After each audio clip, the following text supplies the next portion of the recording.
Hello everyone, स्वागत है आप सभी का एग्जाम ट्यूटोरियल चैनल पर। आज हम डिस्कस करेंगे मॉडर्न हिस्ट्री के एनसीईआरटी बेस्ड एमसीक्यूज जो आपके एग्जाम के लिए हेल्पफुल होंगे और यूपीएससी प्रीलिम्स टारगेट 2022 और अदर स्टेट पीसीएस जो भी 2022 में होने वाले हैं उनको ध्यान में रखते हुए ये सीरीज चालू की गई है। डेली आपको इस पर वीडियो मिलता रहेगा, तो हमारे साथ जुड़िए, पढ़ाई को कीजिए एंजॉय विथ एनर्जी के साथ। चलिए क्वेश्चन को स्टार्ट करते हैं। पहला क्वेश्चन क्या कहता है हमारा, ये देख लेते हैं। पहला क्वेश्चन है, क्रिप्स मिशन के संबंध में बताना है कौन सी स्टेटमेंट हमारी सही होने वाली है। 3 स्टेटमेंट दी गई हैं, आपको बताना है कौन सी इसकी स्टेटमेंट सही होगी। इसका कमेंट सेक्शन में आंसर जरूर कीजिएगा आपको पता हो तो। पहला स्टेटमेंट कहता है क्रिप्स मिशन 1942 में भारत आया था, देखते हैं। दूसरा स्टेटमेंट कहता है इस मिशन के अध्यक्ष स्टेफोर्ड क्रिप्स भारतीय राष्ट्रीय आंदोलन के पहले समर्थक थे। देखिए ये वाला नोट करना पॉइंट है ना, पहले समर्थक थे, देखते हैं।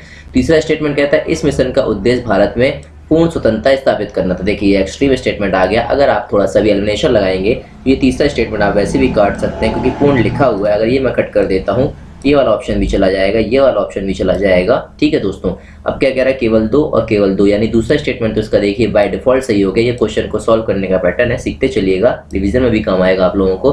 क्या होता है 10-12 क्वेश्चन तो हम कॉमन सेंस से भी सही कर सकते हैं यूपीएससी पीटी के। ठीक है, पहला स्टेटमेंट कहता है क्रिप्स मिशन 1942 में, बिल्कुल ये वाली बात भी सही है। जब दूसरी भी सही है और पहली भी सही है तो राइट आंसर क्या बन गया, ऑप्शन ए।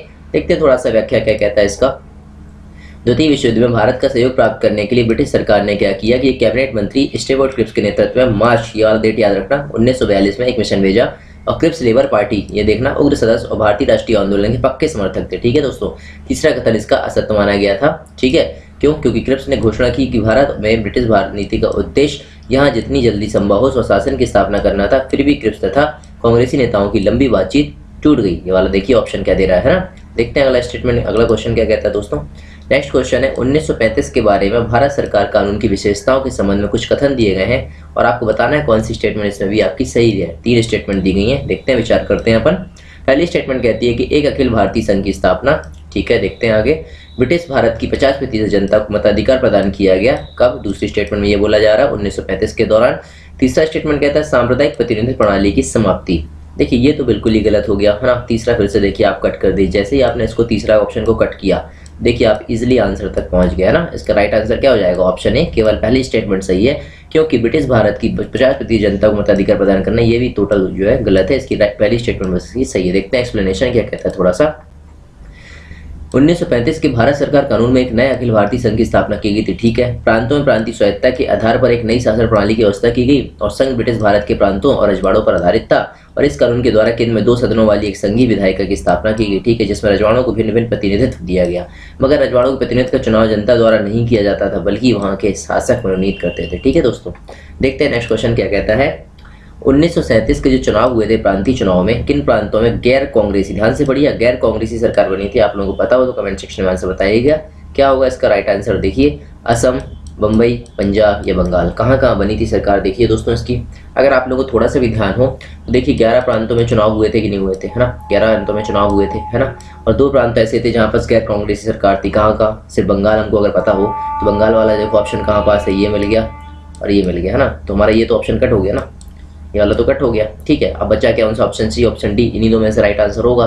तो देखिए इसका राइट आंसर हो जाएगा ऑप्शन सी, यानी कि पंजाब और बंगाल में क्या थी दोस्तों, गैर कांग्रेसी सरकार थी। कब? 1937 में। ठीक है दोस्तों, देखते हैं इसका एक्सप्लेनेशन क्या कहता है।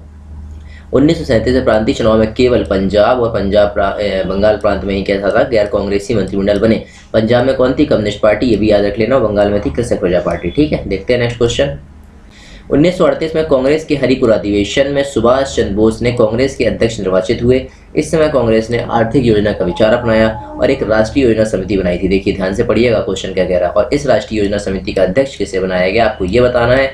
आपको पता हो तो 5 सेकंड का मैं वक्त देता हूँ आपको। देखिए आप लोग क्या होगा इसका राइट आंसर दोस्तों।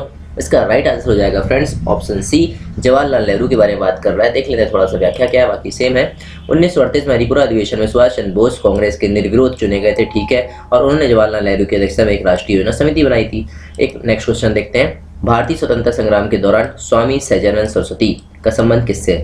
अब यहाँ पास आपको ध्यान रखना है कि स्वामी सहजानंद का जो है संबंध वो किससे, देखना option A, option B, option C, option D. क्या होगा दोस्तों इसका राइट आंसर? इसका राइट आंसर हो जाएगा दोस्तों ऑप्शन बी, किसान संगठन की बात करता है। क्योंकि 1936 में क्या हुआ था, ये आपने क्या किया था, अखिल भारतीय किसान सभा की स्थापना जो हुई थी उसी से रिलेटेड है। कौन? स्वामी सहजानंद। देखते हैं थोड़ा सा व्याख्या क्या कह रही है इसकी। 1936 में स्वामी सच्चिदानंद सरस्वती की अध्यक्षता में अखिल भारतीय किसान संगठन बना था, कौन सा? पहला। तो दोस्तों आज के लिए बस इतना ही। पढ़ते रहिए, ध्यान रखिए अपना, मुस्कुराते रहिए। मिलते हैं अगले वीडियो में। हाँ यार दोस्तों, जिन्होंने चैनल को सब्सक्राइब नहीं किया तो प्लीज़ चैनल को सब्सक्राइब कर लीजिए, नोटिफिकेशन बेल को प्रेस कर लीजिए, जिससे आने वाली वीडियो की नोटिफिकेशन आप लोगों तक पहुँचते रहे। और डेली हमारे द्वारा वीडियो अपलोड किए जाएंगे, एनसीईआरटी बेस्ड, टॉपिक वाइज भी हम करते रहेंगे। हिस्ट्री, ज्योग्राफी, पॉलिटी, इकोनॉमिक्स सारे एमसीक्यूज बनाएंगे, तो आप लोगों के लिए हेल्प होगा। तो मिलते हैं अगले वीडियो में।